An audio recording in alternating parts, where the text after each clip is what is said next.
Good morning, students. This is your lecture 14 of concrete technology. So last class, if you remember, we were studying about how to calculate fineness modulus and sieve analysis, right? So if you take this example, okay, हमने निकाला था for example देखो sieve size देखो sieve size अगर 40 है तो 40 में कितना रिटेन हुआ है, परसेंटेज क्यूमुलेटिव वेट कितना रिटेन हुआ है, 10.1 रिटेन हुआ, यानी कि उतना वो पास नहीं, 10.1% ऑफ एग्रीगेट्स जो है वो 40 mm को पास नहीं किया, राइट। सिमिलरली आप ये लास्ट कॉलम देखो, मैंने लास्ट टाइम भी समझाया था, उसमें आया है क्यूमुलेटिव परसेंटेज पासिंग, ठीक है। तो अगर 40 mm में 10.1% रिटेन किया तो कितना पास किया, 100 माइनस 10.1 कितना आएगा, 89.9 पास किया, ठीक है। सिमिलरली आप इसको देखो, 25 mm सीफ में कितना क्यूमुलेटिव रिटेन हुआ है, 28.25% क्यूमुलेटिव रिटेन हुआ है। लेकिन आप इसमें ये गलती मत करना, ठीक है, कि ये अकेला 25 mm में 28.25% रिटेन नहीं हुआ है, ठीक है। ये क्या है, 25 mm से लेकर ऊपर तक, यानी कि 25 mm से लेकर ऊपर तक सब मिला के 28.25% रिटेन हुआ है, ठीक है। और बाकी 100 माइनस 28.25 यानी कि 71.5 आएगा, वो पास किया है। सिमिलरली एक एग्जांपल देखते हैं एक और, 10 mm सीफ में कितना परसेंटेज क्यूमुलेटिव रिटेन हुआ है, 84.35, यानी कि अकेला 10 mm में 84.35 रिटेन नहीं हुआ है, ठीक है। 10 mm से लेकर ऊपर तक, यानी कि 10 mm के ऊपर 12.5, उसके ऊपर 20, उसके ऊपर 25 के, उसके ऊपर 40, सब कुल मिला के कितना रिटेन हुआ है, 84.35% रिटेन हुआ है। और बाकी 100 माइनस 84.35 15.65 पास हुआ है। अब सिमिलरली आप पैन में देखो, आपको सेंस बनाएंगे, पैन में कितना रिटेन हुआ है, 100% रिटेन हुआ है। मतलब कि अकेला पैन में 100% रिटेन नहीं हुआ है, पैन से लेकर ऑब्वियसली ऊपर तक सब आप काउंट करोगे तो कितना है, टोटल 100% ही रिटेन हुआ ना, पैन से लेकर ऊपर तक। तो अगर मानो अब आपको पता है पैन तो सबसे नीचे, इसके नीचे कोई पास किया क्या, कुछ पास किया नहीं, पास करेगा क्योंकि वो ओपेक है, यानी कि नीचे में कोई छेद नहीं है पैन का।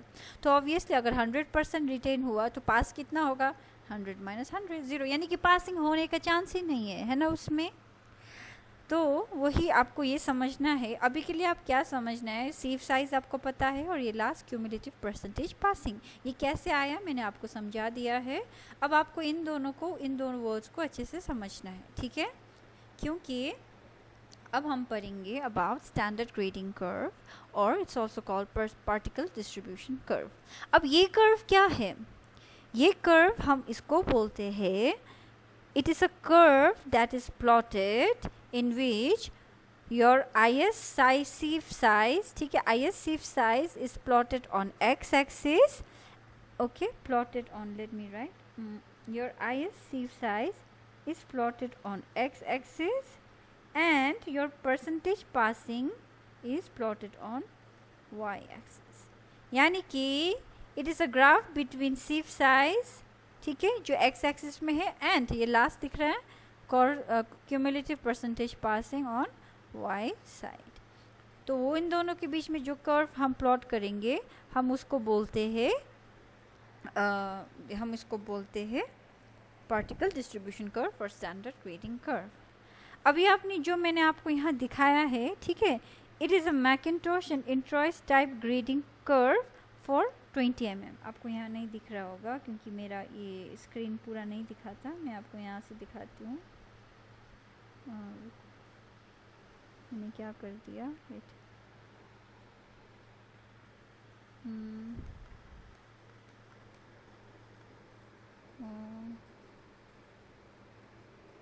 एक मिनट, इसको कैसे हटाते हैं,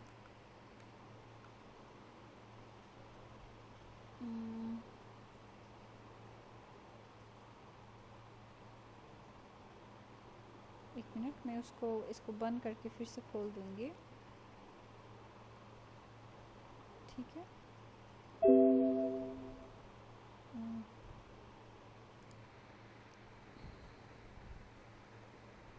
तो हम थे अभी यहाँ पर, राइट। सो अगर आप इसको, मैं इसको इंश्योर करेंगे तो आपको यहाँ दिखेगा ये McIntosh and Erntroy type grading curve for 20 mm aggregate है, ठीक है। यानी कि अब हमने क्या किया है, हमने 20 mm एग्रीगेट को लिया है और उसको सीव किया है, उसका पूरा सीव एनालिसिस निकाला है, उसके बाद हमने पूरा कैलकुलेट करके उसका फाइनेस मॉड्यूलस निकाला है। तो उसको निकालने के बाद हमने प्लॉट किया है ग्राफ, वाई एक्सिस में परसेंटेज पासिंग और एक्स एक्सिस में ISC साइज। तो इसमें आप ये बोल सकते हो हमने एक किस्म का नहीं, अलग अलग टाइप के हमने 20 mm एग्रीगेट लिया और हमने चार किस्म के हमने लिया, 4 किस्म का different type of 20 mm aggregates, ठीक है, अलग अलग 20 mm एग्रीगेट्स लिया। तो इसलिए हमारे कर्व जो है ये भी हमारे पास 4 है, 1 2 3 4, ठीक है। अब ये कर्व से हमें क्या समझ में आएगा, let us study this point, okay. First point, from values of percentage passing it can be seen that the lowest curve, यानी कि curve number 1, ये lowest curve is the coarsest grading and course number 4 at top presents the finest grading. Now let me tell you, आपके ये civil engineering terms में coarsest मतलब क्या है, coarsest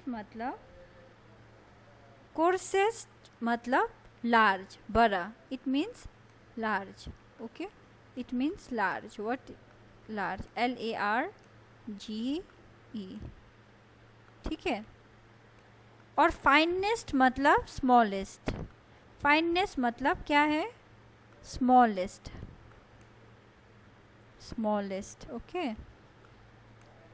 तो उसका मतलब क्या बोल रहा है, क्या बोल रहा है, first point, from this graph we can understand that lowest curve यानी कि कर्व नंबर 1, ये कर्व जो है ये क्या दिखाता है, सबसे कोर्सेस्ट ग्रेडिंग, यानी कि इसका ग्रेडिंग में थोड़ा बड़े बड़े लार्ज पार्टिकल्स प्रेजेंट है बोल रहा है।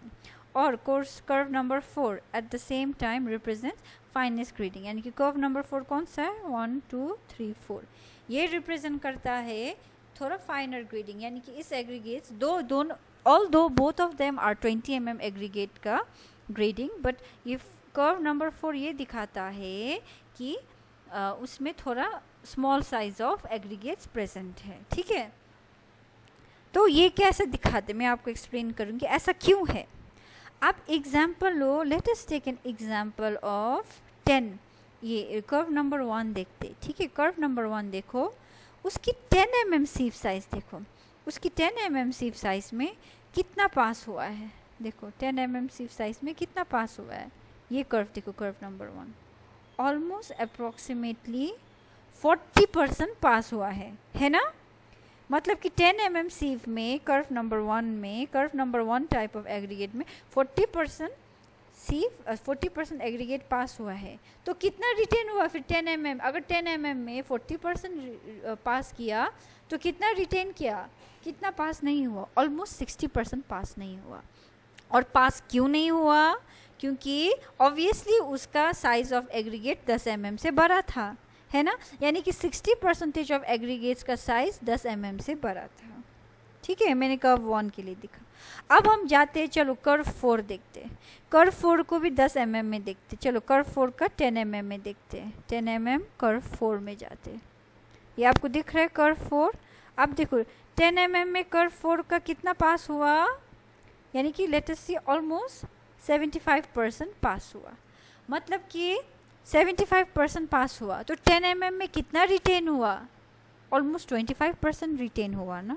तो आपको डिफरेंस दिख रहा है, यानी कि ये कर्व नंबर 4 में 10 mm से बड़े वाले साइज 10 mm में रिटेन कितना हुआ, 25%, और कर्व नंबर 1 में देखो 10 mm में कितना रिटेन हुआ, तो ऑलमोस्ट 60%। तो आपको क्या समझ में आया कि कर्व नंबर 4 में जिसका पार्टिकल साइज 10 mm से बड़ा है ना, 10 mm से बड़ा है, कितना प्रेजेंट है, यानी कि 25% ऑफ एग्रीगेट जो है वो 10 mm साइज से बड़ा है। वेयर एज कर्व नंबर 4 में देखो उसमें ऑलमोस्ट 60% ऑफ एग्रीगेट्स जो है वो 10 mm से भरा हुआ है, इसलिए पास नहीं किया ना, इसलिए बस 40% पास किया। तो उससे आपको क्या लॉजिक मिल सकते हैं, कर्व 1 और कर्व 4 में कंपेयर करेगा तो कौन सी में ज़्यादा एग्रीगेट्स प्रेजेंट है जिसका साइज़ बड़ा है, यानी कि जिसका साइज़ 10 mm से ज़्यादा है, कौन सी है? ऑब्वियसली आपके कर्व नंबर 1, यानी कि कर्व नंबर 1 में लार्जर पार्टिकल्स ज़्यादा प्रेजेंट है ना। इसीलिए यही बोल रहे हैं कि कर्व नंबर 1 हैज़ कोर्सेस्ट ग्रेडिंग, यानी कि कर्व नंबर 1 में ज़्यादा बड़े पार्टिकल्स है और कर्व नंबर 4 में कम ग्रेडिंग है। ऐसे ही मैं एक और एग्जांपल लेती हूँ, ठीक है। चलो हम देखते हैं 1.18 mm सीव, ठीक है। अब 1.18 mm सीव में अगर आप देखोगे कर्व 1 के लिए देखो तो कितना पास किया, ऑलमोस्ट लेट अस से 15% पास किया 1.1, यानी कि अगर 1.18 mm में 15% पास किया तो बाकी क्या हुआ, बाकी रिटेन ही हुआ ना। तो ऑलमोस्ट 85% जो एग्रीगेट्स है वो 1.18 में रिटेन हुआ, यानी कि 1.18 mm साइज से बड़ा है 85%। सिमिलरली आप ये देखो कर्व नंबर 4 में आप अगर देखोगे तो इसमें आप देखोगे 1.18 में कितना पास हुआ, ऑलमोस्ट 35% पास हुआ। तो रिटेन कितना हुआ, ऑलमोस्ट 65% रिटेन ना। तो आपको इसमें भी दिख रहा है, इसमें कितना परसेंट रिटेन हुआ कर्व नंबर 4 में, 65% ऑफ एग्रीगेट्स उसका साइज 1.18 से कम है, वेयर एज कर्व नंबर 118 में ऑलमोस्ट 85% ऑफ एग्रीगेट्स का साइज 1.18 से ज़्यादा है। तो आपको क्या लॉजिक लगा इसमें कि ऑब्वियसली आपके जो कर्व 1 है उसमें बड़े बड़े पार्टिकल्स ज़्यादा मौजूद थे कंपेयर टू कर्व नंबर 4, इसीलिए बोल रहे हैं कि कर्व नंबर 1 में सबसे कोर्सेस्ट एग्रीगेट यानी कि लार्जेस्ट एग्रीगेट है और कर्व नंबर 4 में स्मॉलेस्ट एग्रीगेट यानी कि फाइनेस्ट ग्रेडिंग है, ठीक है। मतलब कि आप जितना ये ग्राफ ऊपर जाएगा उतना ही आपको फाइनर ग्रेडिंग मिलेगा, यानी कि स्मॉल पार्टिकल्स उसमें ज़्यादा मौजूद होंगे। Now from here you can say, let's see the second point. Between the curves number 1 to 4 there are 3 zones A, B, C, ठीक है। तो अब हर एक पार्टिकल के बीच में एक जोन भी है, ठीक है, यानी कि 1 और 2 के कर्व नंबर 1 और 2 के बीच में एक जोन फॉर्म किया, उस जोन को क्या बोलेंगे, A। सिमिलरली कर्व नंबर 2 और 3 के बीच में ये जोन फॉर्म हुआ, ये स्पेस दिख रहा है ना बीच का, उसको हम बोलेंगे जोन बी। सिमिलरली कर्व 3 और 4 के बीच में जो जोन है स्पेस वो आपका जोन सी है, ठीक है। Let us read now. In practice, the coarse and fine aggregates are supplied separately. So this way हम अपना grading देख के हम वी कैन डिसाइड कि कौन सी जोन का एग्रीगेट हमें चाहिए और उसके हिसाब से हम ना अलग अलग एग्रीगेट्स ले सकते हैं। इधर अगर हमें जोन ए टाइप का एग्रीगेट 40% चाहिए तो जोन ए का एग्रीगेट 40%, जोन सी का 60% चाहिए तो जोन सी से हम 60% लेंगे और जोन ए से हम 40%। वैसे हम आइडिया लगा के जैसे हमें ज़रूरत है उसके हिसाब से हम अपना एग्रीगेट चूज़ कर सकते हैं। Knowing their gradation, it will be possible to mix them up to get type grading conforming to any one of the 4 grading curves, ठीक है। सो वही कि हमें अब एक बार हमें उनका ग्रेडिंग कर्व पता चला, ठीक है, तो उसके हिसाब से हमें कैसा वाला कर्व नंबर 1 टाइप का एग्रीगेट चाहिए, curve number 4, curve number 3, curve number 2, कैसा टाइप ऑफ एग्रीगेट चाहिए हम उसके हिसाब से चूज़ कर सकते हैं। तो सिमिलरली ये हमने अभी 20 mm एग्रीगेट के लिए निकाला था। सिमिलरली उन्होंने Macintosh and Android type grading ने 40 mm के लिए भी निकाला है, मतलब कि अलग अलग टाइप ऑफ एग्रीगेट्स लिया है 40 mm जिसका साइज़ 40 mm वाला है। तो सेम है, इसमें भी सेम लॉजिक है, ठीक है। जो सबसे नीचे कर्व 1 जो होगा उसमें सबसे ज़्यादा लार्जेस्ट पार्टिकल होगा, यानी कि it will be of more coarser grading, और curve number 4 will be more of finer grading. Similarly 10 mm के लिए भी निकाला है, आप देख सकते हो, ठीक है। So these are like the grading limit for coarse aggregate as per OS 383 1980।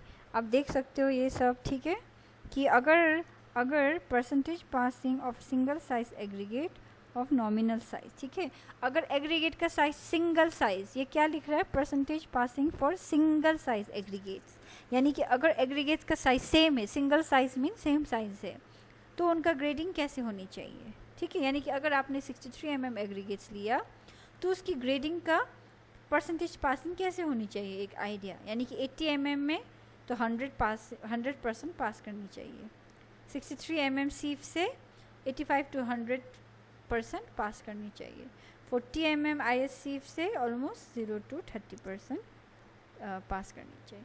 Similarly अगर आप 40 mm एग्रीगेट्स लोगे तो यहाँ दिया है 80% में कुछ भी नहीं पास करनी चाहिए, सॉरी 80 mm सीफ में कुछ भी पास नहीं करनी चाहिए। 63 mm सीफ में 100 पास करनी चाहिए 100%। 40 mm सीफ में 85 to 100% पास करनी चाहिए।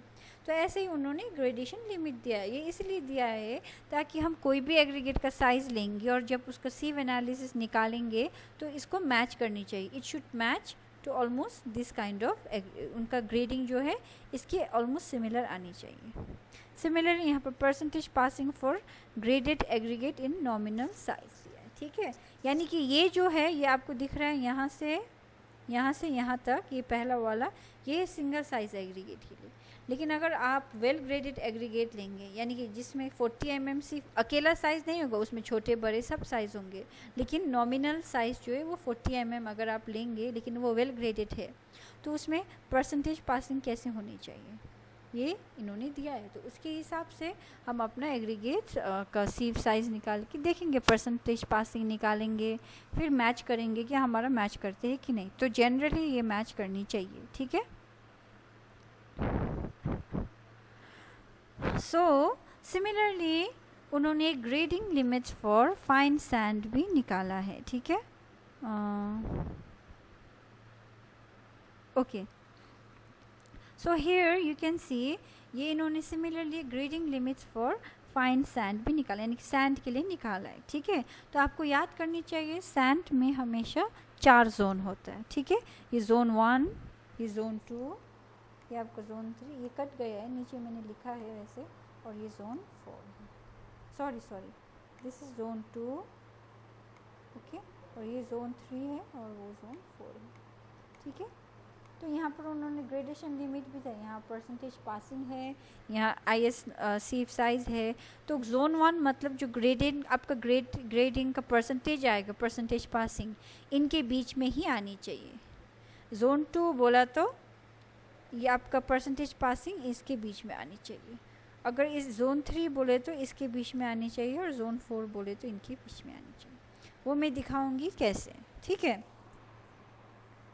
सो सिमिलरली हेयर यही है, ये दिखाना चाहती हूँ। ये अभी मैंने जो दिखाया है, जो इसमें ग्राफिकल रिप्रेजेंटेशन किया है, ये उसका रिटन रिप्रेजेंटेशन है, और ये आपका IS 383 1970 में दिया है, ठीक है।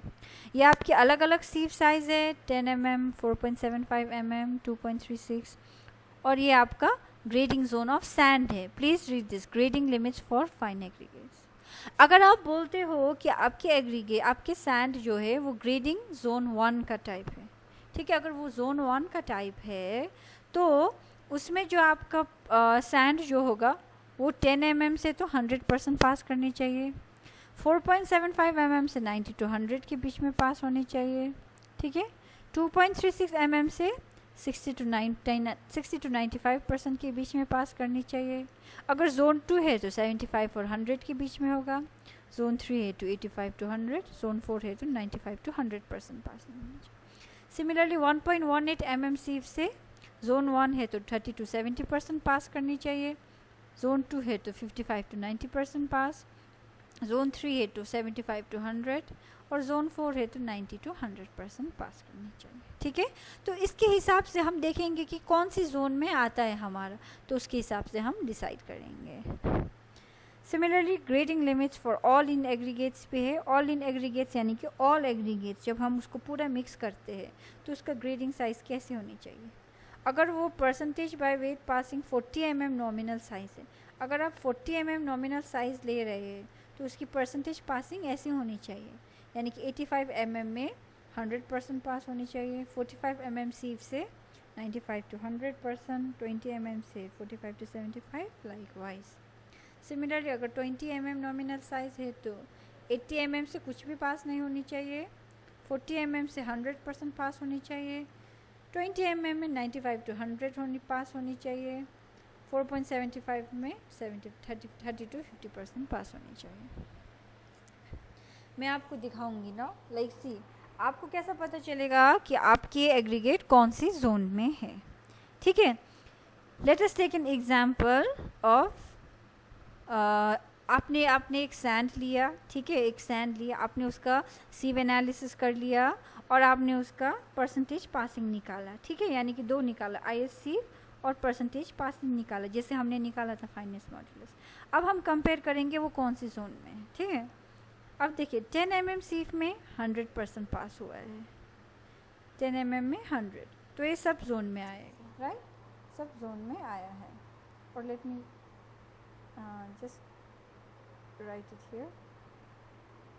फिर देखते 4.75 mm में 97.58, ठीक है, 97.5 फिर जोन 1 में भी है, जोन 2 में भी है, 3 में भी है, 4, तो अभी तक सब में है, ठीक है, जोन 1 2 3 4 सब में ये अभी आ रहा है, हम ऐसे करते जाएंगे। अब 2.36 mm के देखेंगे, 2.36 mm में कितना है, 82.36। अब 82.36 इसके बीच में आता है, 60 to 95 आता है, 75 to 100 के बीच में भी आता है। अब देखो 85 to 100 के बीच में आता है क्या, 82.36 नहीं है ना, ये 85 है, तो इसमें क्रॉस लगा। 95 to 100 के बीच में भी आता है क्या, नहीं आता, तो इसमें भी क्रॉस लगा। यानी कि आपको पता चला आपके एग्रीगेट जोन 3 और 4 तो बिल्कुल ही नहीं है, ठीक है, इधर वो अब जोन 1 या जोन 2 हो सकता है। तो देखते, अब जोन 1 और जोन 2 हमने लिया। अब 1.18 mm सीफ में कितना परसेंटेज पास हुआ, 55% पास हुआ। इसमें आता है 55% आता है, इसमें भी आता है, दोनों में आता है, ठीक है।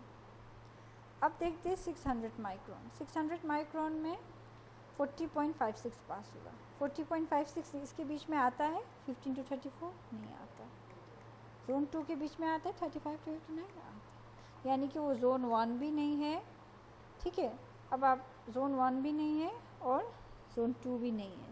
अब इसमें भी कंपेयर करो आप, 300 माइक्रोन में 29.3% पास हुआ, जो इसकी कैटेगरी में नहीं आता, लेकिन 8 to 30 इसके बीच में। तो इसमें पता चला आपकी जो एग्रीगेट जो था, आपकी सैंड जो था फाइन एग्रीगेट, ना वो जोन 1 था, ना वो जोन 3 था, जोन 4 था। वो कौन सा जोन था आपका, था जोन 2, ठीक है। हमने ये कंपेयर करके देखा है, तो आपने जो एग्रीगेट्स लिए है वो उसका वैल्यू इसके साथ मैच होता है ना, इसके साथ मैच होता है, बाकी सब आउट हो गया, तो वो जोन 2 है। तो ऐसे करके हम पता कर सकता है कि आपकी एग्रीगेट्स जो है वो कौन सी जोन में है, ठीक है। अब हम एक और नया टॉपिक देखेंगे, क्रश्ड सैंड। ये क्रश्ड सैंड क्या होता है, ये क्रश्ड सैंड को हम मैन्युफैक्चर्ड सैंड भी बोलते हैं। ऐसा क्यों, देखते, let us study. The availability of natural sand is nowadays shrinking and also becoming costly. Okay? So जो natural sand जो हमें मिलते हैं आजकल वो कम, मिलना भी बहुत मुश्किल है, दूसरा चीज़ वो बहुत एक्सपेंसिव है। तो अब कंक्रीट इंडस्ट्री क्या कर रहा है, concrete industry now will have to go for crushed sand or what is called manufactured sand. So these days, due to the least availability of sand, we are going for another option that's called manufactured sand. यानी कि हम artificial sand हम manufacture करेंगे, उसको हम crushed sand भी बोलते हैं। लेकिन फिर भी हमें पता है कि crushed sand चाहे जितना भी अच्छा हो, उसकी जो strength और उसकी quality जो है वो फिर भी natural sand से कम ही रहेगा, ठीक है। अगर आप compare करके देखोगे तो देखो, advantages of natural sand is that the particles are cubical or rounded with smooth surface texture. Being cubical, rounded and smooth texture gives good workability. So वही है कि आपकी सैंड जो है नेचुरल सैंड, ऑब्वियसली वो और क्यूबिकल होगा, वो राउंडेड होगा और उसका सरफेस पे एकदम स्मूथ टेक्सचर देंगे, जिसकी वजह से उस कंक्रीट का वर्केबिलिटी बहुत अच्छा हो सकती है, यानी कि उसके साथ वर्क करने में, इजीली हैंडल करने में वो इजीली हम हैंडल कर सकते हैं। बट आपकी क्रश सैंड जो है has not been used much in India for the reason that ordinary crush sand is flaky, badly graded, rough texture and hence they give result in production of harsh concrete.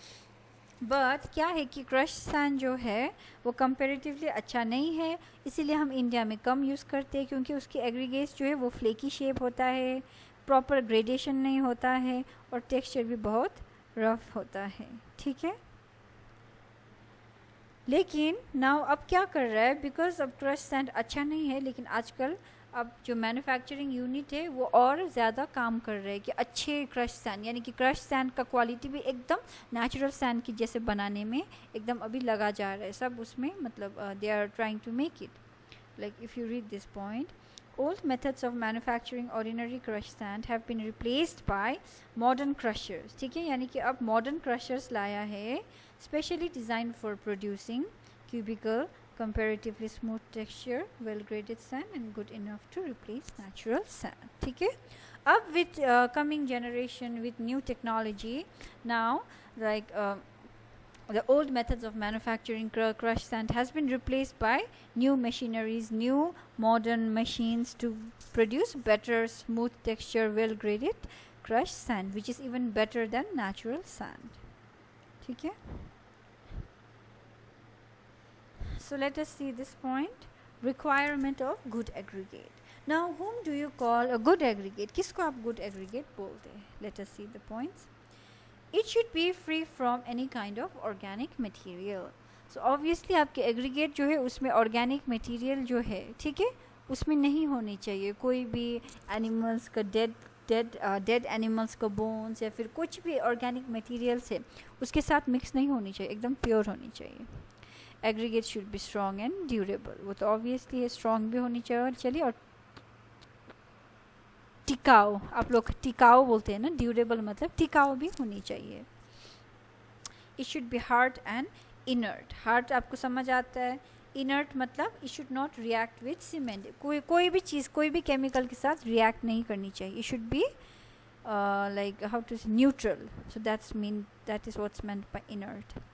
Water absorption should be up to 5% only. So कोई aggregates हमने पढ़ा था, जो aggregates बहुत dry होता है वो पानी उससे पानी लेता है, यानी कि it absorbs water, so absorption also should not be more than 5%। It should have rough surface, so like when we are saying that your aggregate should be smooth, it should be smooth but उसमें थोड़ा सा rough भी होनी चाहिए। क्यों? अगर roughness है तो फ्रिक्शन है तो उसमें इंटरलॉकिंग स्ट्रक्चर भी अच्छा बना सकते हैं, अगर प्रॉपर इंटरलॉकिंग है तो बॉन्डिंग भी अच्छा होगा। It should not be soft and porous, okay, so वो सॉफ्ट भी नहीं होनी चाहिए और पोरस नहीं होनी चाहिए। पोरस मतलब क्या है? एग्रीगेट्स विच कंटेन्स पोर्स, अगर एग्रीगेट्स में छेद है, गैप है, तो क्या होगा? पानी आसानी से पास कर सकते हैं और आपका एग्रीगेट सीमेंट को ख़राब कर सकते हैं, ठीक है। It should possess proper shape, ठीक है, शेप भी अच्छी होनी चाहिए। Shape usually we prefer sub angular और एंगुलर। अब देखते हैं water, okay. Now water is the most important and the least expensive ingredient of concrete, okay. So we all know that water तो सबसे कहीं भी मिल सकता है, लेकिन और ये सबसे least expensive ingredient है। Generally cement requires about 0.3 water cement ratio। तो मिनिमम अगर आप वाटर और सीमेंट का रेशियो निकालेंगे, जितना आप सीमेंट लगाओगे, ठीक है, अगर आप सीमेंट 1 किलो लगाओगे, ठीक है, 1 किलो सीमेंट लगाओगे तो उसमें पानी 0.3 किलो पानी होनी चाहिए, that is normal requirement. Water का काम क्या है, क्या क्या काम करता है वाटर, ठीक है, let us see. Water helps in formation of paste, ठीक है, ऑब्वियसली सीमेंट को पेस्ट कैसे बना सकते हैं? जब पानी ऐड करेंगे। Water also helps in addition of cement and sand aggregate, ठीक है, वाटर सीमेंट और सैंड को मिक्स होने में भी एडिशन मतलब उनको चिपकाने में, सीमेंट और सैंड एग्रीगेट को चिपकाने में कौन हेल्प करते हैं? Water. Third one, water helps in making lubricant by making workable concrete, ठीक है।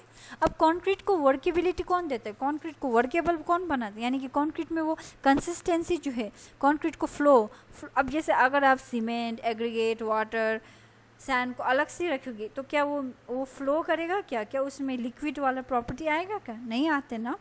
आपने देखा होगा फ्रेश कंक्रीट कैसा होता है, it flows, right. It has a liquid consistency. तो वो लिक्विड कंसिस्टेंसी एक ल्यूब्रिकेंट कौन देता है?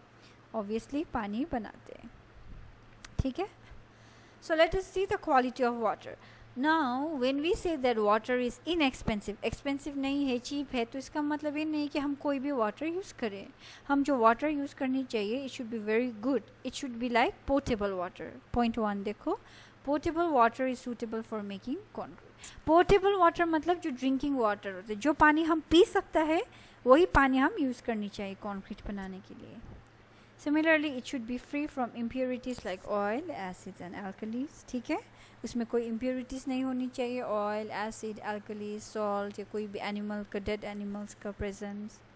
Third part, pH of water should be from 6 to 8, ठीक है। अगर आप पानी का pH निकालोगे तो 6 to 8 के बीच में आनी चाहिए, यानी कि it should B neutral, neither acidic nor alkaline. Neutral पानी कितना होता है pH 7 होता है न्यूट्रल का, ठीक है। Presence of algae reduces the strength।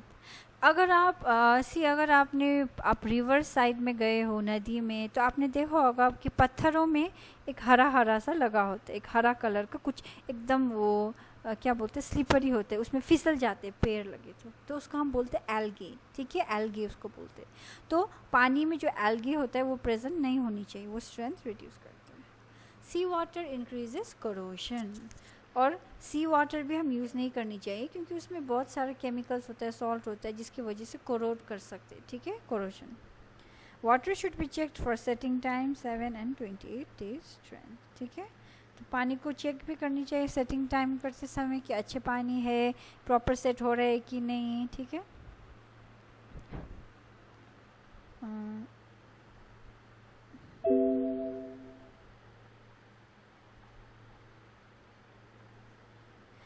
So okay guys, we'll keep our today's lecture up to here, and from next class we will continue with impurities in mixing water. Thank you for today.